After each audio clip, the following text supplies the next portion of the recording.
All right, so back here on the back of my fuel pump, this is a 3406B. I've got the Jake brake cancel switch here, and this actually screws into the idle screw.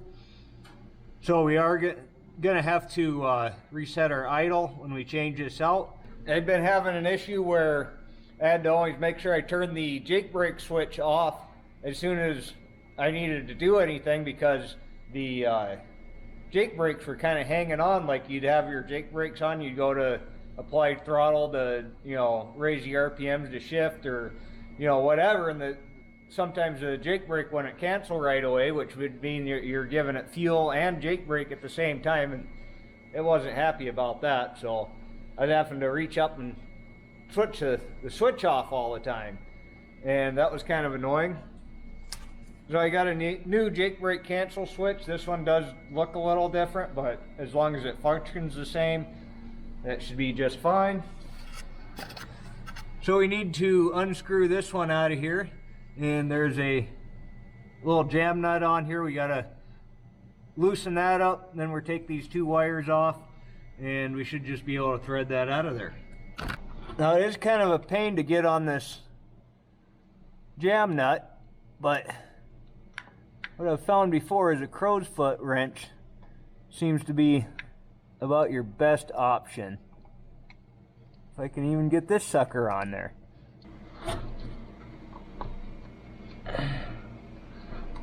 It's right back there. I think I was actually hitting the pump with the crow's foot. Let's try this again. There we go.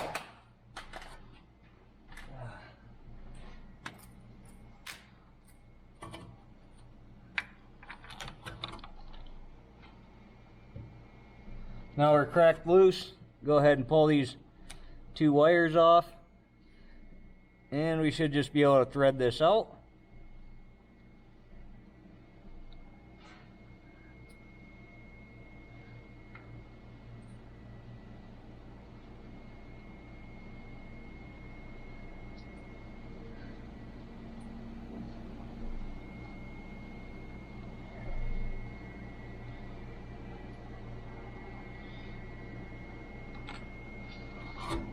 Alright, so here's the new one next to the old one.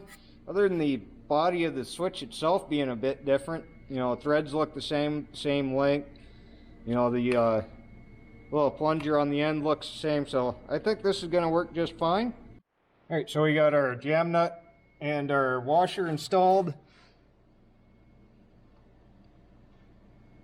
And tried to thread it into about where it looked like the old one was.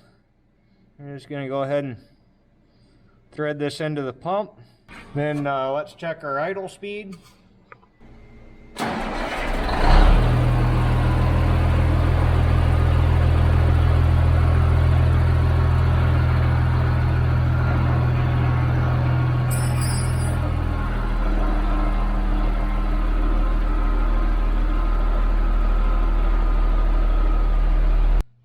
Now with our idle set, we should just be able to reach back in here with our crow's foot wrench and snug down this screw.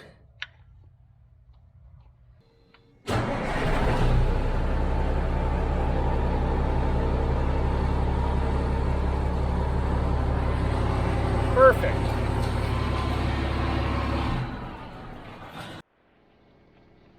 So now we should be able to just plug these wires back in here. And it shouldn't matter which way they go, they should be just completing a circuit. So plug those in.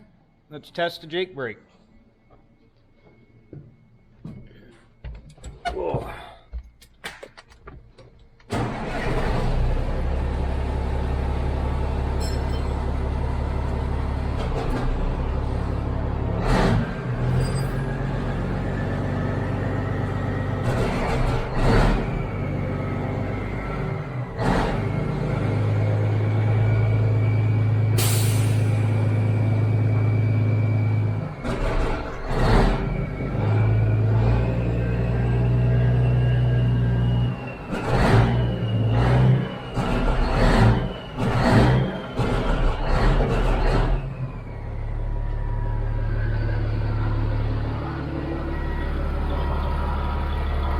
All right, it seems to be working.